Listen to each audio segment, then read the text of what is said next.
15 से 20 हजार के बीच में एक फोन लेने की सोच रहे हो, रुको, स्टॉप। आपने एक चीज नोटिस किया है, जो फोन पहले 10,000 का आता था सेम स्पेक्स के साथ, अब वो फोन 2026 में 20,000 का आ रहा है। 20,000 वाला फोन 30,000 में आ रहा है और जो 30,000 का था वो 40,000 में अब आ रहा है। तो जो फोन आपने पहले 17 से 18,000 में बाय किया था, 2026 में जो न्यू फोन आ रहे हैं सेम स्पेक्स के साथ और इसकी प्राइस 27 से 28,000। और इसी वजह से 2026 में जितने भी फोन लॉन्च हुए हैं, हो रहे हैं, सारे फोन आपको ओवर प्राइस लग रहे हैं। एक सेकेंड, सिर्फ लग नहीं रहे, एक्चुअली में ओवर प्राइस है। और रीजन पता है क्यों? क्योंकि प्राइस हाइक हुआ है। और ये चीज कोई एक सिंगल ब्रांड नहीं करा, बल्कि Oppo, Vivo, Realme, Xiaomi, iQOO, Samsung, हर एक स्मार्टफोन ब्रांड कर रहा है। सब लोग गेम खेल रहे हैं, बट आखिर क्यों? देखो यार, ये वीडियो जितना मेरे लिए इंपॉर्टेंट है, उससे ज्यादा आप लोगों के लिए इंपॉर्टेंट है। और आपको ये जानना जरूरी है, आखिर बजट सेगमेंट में हो क्या रहा है। इतने बेकार वर्स्ट फोन क्यों लॉन्च हो रहे हैं? आखिर क्यों? Why? This is business.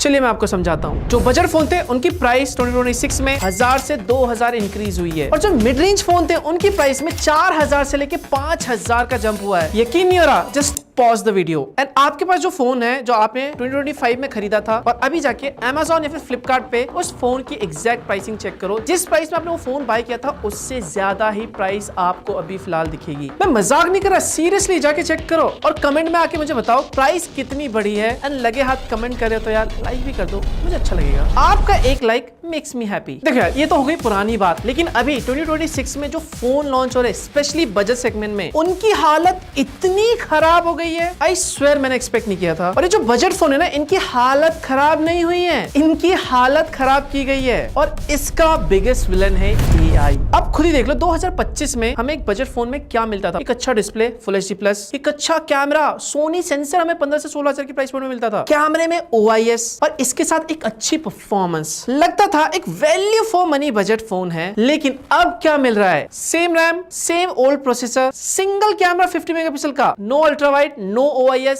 Slow storage और जो प्राइस वो पहले से ज्यादा। अब आपके मन में सवाल होगा, यार आखिर में इसके पीछे रीजन क्या है? ऑफ कोर्स अब हर कोई बोला यार इन्फ्लेशन है, इन्फ्लेशन की वजह से इतनी ज्यादा प्राइस बढ़ी है। ठीक है, इन्फ्लेशन हर साल होता है, कभी 2%, कभी 4%, कभी 5%, ऊपर नीचे। But the real problem is RAM. Yes, RAM crisis. शायद आपको पता होगा या फिर पता नहीं होगा, अभी ना पूरे वर्ल्ड में एक साइलेंट वॉर चल रहा है और ये वॉर है एआई की।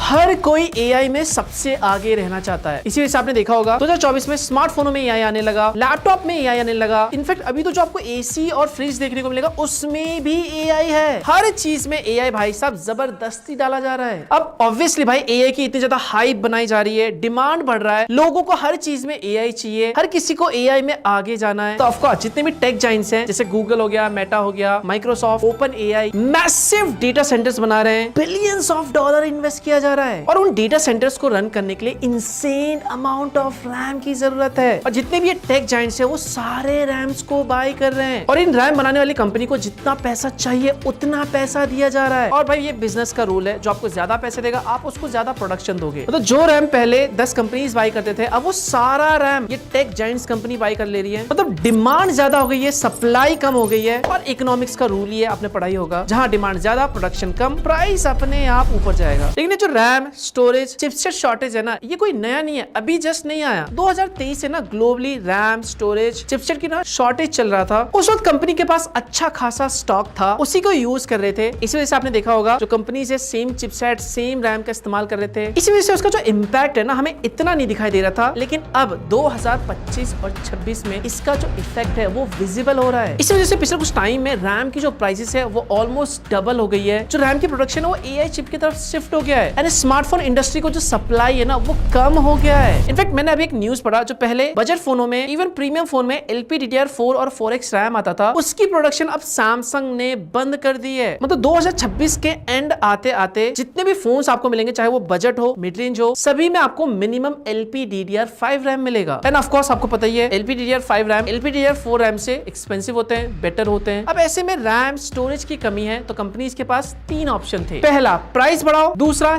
स्पेक्स कम करो, और तीसरा दोनों। और गेस व्हाट, ब्रांड्स ने क्या चूज किया? ऑप्शन 3 दोनों। मतलब प्राइस को भी बढ़ा दिया और स्पेक्स को भी कम कर दिया। आफ्टर भाई बिजनेस है, प्रॉफिट भी तो कमाना है। इसी वजह से चाहे वो बजट फोन हो, मिड रेंज हो या फिर फ्लैगशिप हो, सारी कैटेगरी अफेक्ट हुई है इससे। अब आपके मन में सवाल आ रहा होगा, भाई बजट फोन इतना ज्यादा अफेक्ट क्यों हो रहा है? इसका सिंपल रीजन है, बजट फोन में प्रॉफिट मार्जिन कम होता है compare to premium and flagship. Premium and flagship phone में अगर आप 2-3 हजार रुपए बढ़ा भी दोगे प्राइस, लोगों को इतना ज्यादा डिफरेंस फील नहीं होगा। लेकिन अगर 10,000 वाला फोन 13,000 में आने लगे, लोगों को क्लियरली दिखेगा और वो फोन ओवर प्राइस लगेगा। क्योंकि बजट फोन में 500 रुपीज से लेके 1000 रुपीज भी बढ़ना बहुत फर्क पड़ता है। तो एक्चुअली हो क्या रहा है, ब्रांड ना चाहते हुए भी बजट स्मार्टफोनों की प्राइस को बढ़ाना पड़ रहा है। और इसका एक्चुअली में क्लासिक एग्जांपल है Xiaomi। आपने देखा होगा पहले Xiaomi के Redmi फोन्स आते थे, कितना वैल्यू फॉर मनी फोन होता था, बजट का नंबर 1 किंग बोला जाता था, 10,000 से लेके 20,000 के सेगमेंट में। अब वो Redmi फोन्स कहां गए? गायब हो गए। वो हाइप, वो फीचर, वो वैल्यू फॉर मनी किंग का टाइटल सब गया। अगर आप देखोगे पिछले कुछ सालों में Xiaomi का जो फोकस है ना, वो भी चेंज हुआ है। प्रीमियम फोन की तरफ Xiaomi अब ज्यादा फोकस कर रहा है। क्यों? क्योंकि यहाँ पे ज्यादा मार्जिन है, ज्यादा प्रॉफिट है, एंड रीजन आपको पता ही है, भाई इनको भी तो प्रॉफिट कमाना है। और ये जो प्रॉब्लम है ना, आपको लग रहा है सिर्फ 2026 तक है, नहीं। एक रिपोर्ट की माने तो बताया जा रहा है ये प्रॉब्लम 2027 के एंड तक जा सकता है। मतलब आने वाले टाइम में प्राइसेस और ज्यादा बढ़ने वाले हैं, बजट फोन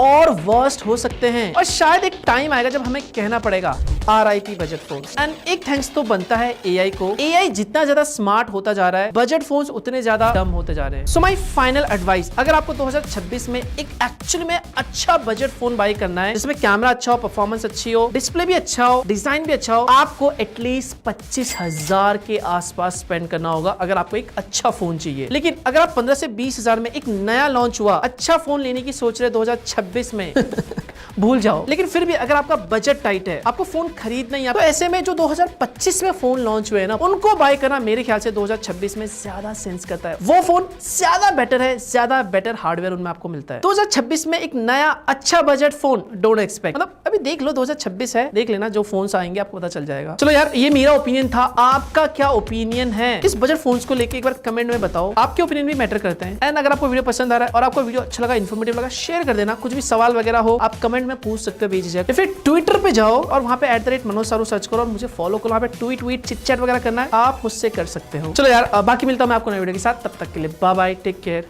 स्टे सेफ।